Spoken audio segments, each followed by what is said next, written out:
All right, guys, it is a beautiful day today, and if it's your first time coming to the channel, my name is Tall, and this is YouTube channel Traveling Tall, and you usually see me on a Harley-Davidson motorcycle. Well, today I'm not on a Harley-Davidson motorcycle because we got snow coming. I'm in my truck, and I'm gonna make a video for you guys on my 2024 Chevrolet Silverado 1500 High Country Midnight Edition with the 3.0 Duramax diesel. And if you saw the video that I made talking about the DEF, that's the only thing that I don't like about the truck, the diesel exhaust fluid, then if you enjoyed that video, you're really going to enjoy this video. So I'm going to get into that story. But first, let me tell you how or why I got this bulletin from Chevrolet about this 3.0 Duramax diesel and how disappointing this bulletin that I got is. Just insane. Again, sorry for the noise from the 35-inch off-road tires. They make a little bit of noise when you're rolling. So let's get into the story. 2 weeks ago, we loaded up the truck and the trailer to head out to Big Bend, Texas to ride the Pan Americas. Now, I have enclosed trailers, 18-foot trailer weighing about 2,800 pounds. Had two Harley-Davidson Pan Americas in it. They weigh about 600 pounds apiece. So that's 1,200 pounds. And then I had my Harley-Davidson Road Glide in there, and it weighs about 900 pounds. With all the luggage and the stuff that we had in the back of the truck, might have been another 500-600 pounds. So let's just say everything was under 6,000, well under 6,000 pounds. Now this truck is supposed to tow more than 6,000 pounds. Now to tell you the whole story, because I hate when people leave out important facts. The truck has a leveling kit on the front, 26-inch wheels, and 35-inch mud tires. So it does affect how much you can tow. All fairness, all transparency. When I didn't have the mud tires on the truck, I had the 20-inch wheels that came from the factory. This 3.0 Duramax got 32 miles per gallon on the highway and 22 in the city, which is fantastic. I like the truck. In towing, because it can tow and it tows really good, doesn't get good fuel economy when it tows, but it doesn't seem like it's in a strain. Since it has a whole lot of torque, it really does a good job towing. I'm not in the high RPMs or whatever. It never feels like it's any type of strain. Now that I told you that, let me tell you the story. So me and Tez, we leave Knoxville, Tennessee, and we're headed out to Big Bend, Texas. Starting out getting 11-something miles to the gallon, which is not good, but it's not bad. After we got down the road a little bit more, it said low DEF. And at this point, it's consuming so much DEF. I'm putting DEF in it, and it's going down. It says this truck is going to be limited to 65 miles per hour in 395 miles or whatever. But it wasn't counting out miles like 395. I go a mile, 394. No, it was counting like 395. 30 seconds later, or not even 30 seconds later, 20 seconds later, 394. So it was counting down like 3 miles down for every mile that I was going.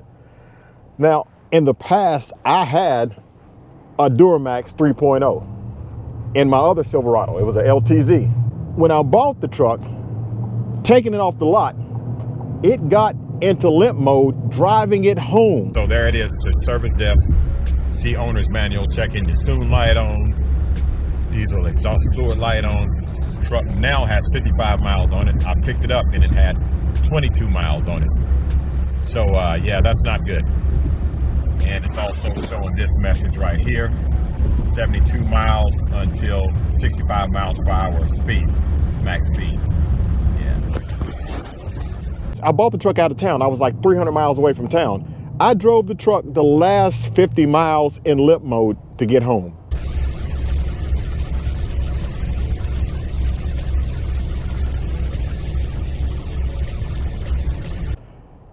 They fixed it at the dealership. Long story, that's some of these old videos, you can check it out. They fixed it at the dealership.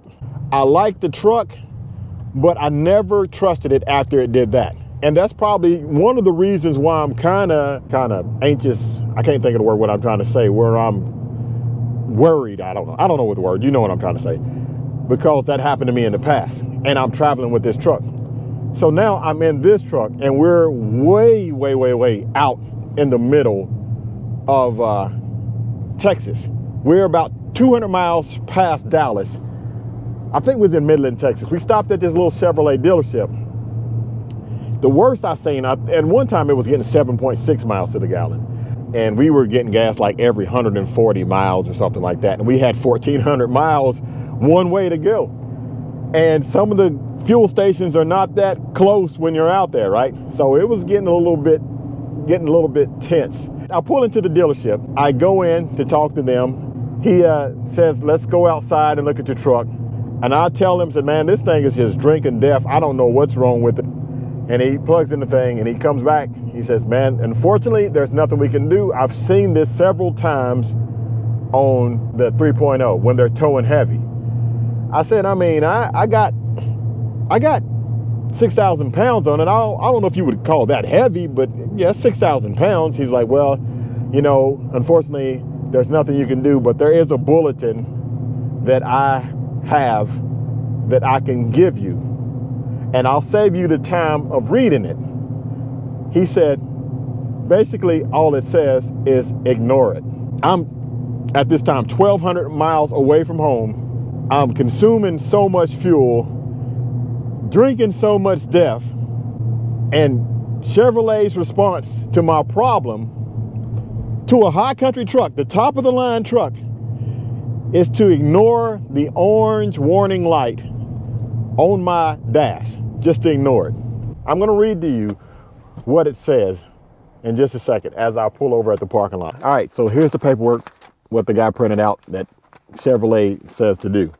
This combination of DEF system message and low gauge reading may drive customers to add DEF immediately to try to drive the gauge back up to make the message stop. The charts show the dash message while towing in areas and messages in red where it's not appropriate to add DEF to the tank. So, I have to say this. It literally says DEF empty on the screen, going right across the bottom. The gauge says low, it says DEF empty. So of course you're going to add DEF to it. Areas in green indicate that at these warning levels and when these messages are displayed, it's okay to add DEF to the tank. Customers need to be encouraged to ignore, can you believe they're saying this?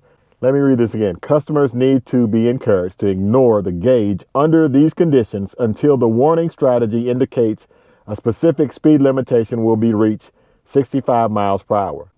When the system goes from speed limited soon to speed limited to 65 miles in XX miles, it is safe to add DEF and the fill will be detected. These messages will stop for a short period, but they will begin again shortly if the vehicle is still towing. The owner can continue to operate the vehicle until they are being towed. Inducement at speed reductions are imminent. This is technically the best time to fill the DEF tank, and the system will always register a fill from inducement level if no DEF has been added during the warning strategy, and if there are no functional issues with the DEF system. Okay, so that's what they're saying. Light comes on, ignore it. And I got this big old trailer out in the middle of Texas, in the middle of nowhere. They want me to just ignore it. That's their solution, to ignore it. Straight from the bulletin right here. Wait till it gets down to the speed limited in X amount of miles, and then that's when you fill it up. I did that, and it did not always register full again. Sometimes it would, sometimes it didn't. So it said ignore it. I don't think that's a great solution. It's something that you shouldn't have to deal with a truck that, let's just be honest, this expensive. You should not have to deal with that. It's something that they need to fix. They still haven't fixed it in 2026 from what I hear.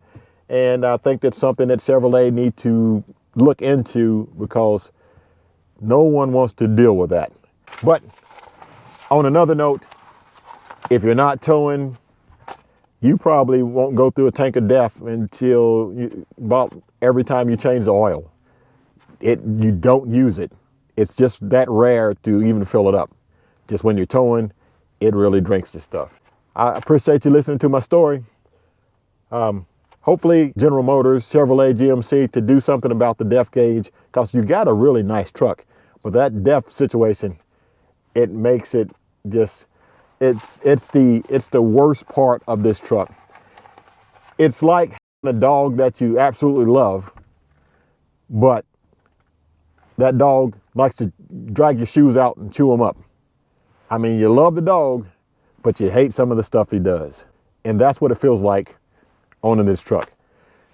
Good truck, just does some stupid stuff sometimes. All right, guys, I want to thank you for watching. If you like this video, give it a thumbs up. If you'd like to see more like it, please subscribe. Again, for the Harley-Davidson motorcycle people, there will be more Harley-Davidson content coming soon. For the people that watch the video just for the trucks, there is travel videos. If you like seeing cool places from the seat of a Harley-Davidson, then check out YouTube channel Traveling Tall. I want to thank you for watching. Oh, and if you want to see more truck videos, comment below, because I can make more truck videos too. Add them in with the Harley-Davidson stuff. Guys, I want to thank you for watching. Again, like, share, and subscribe. Keep gliding. And as always, have a blessed day.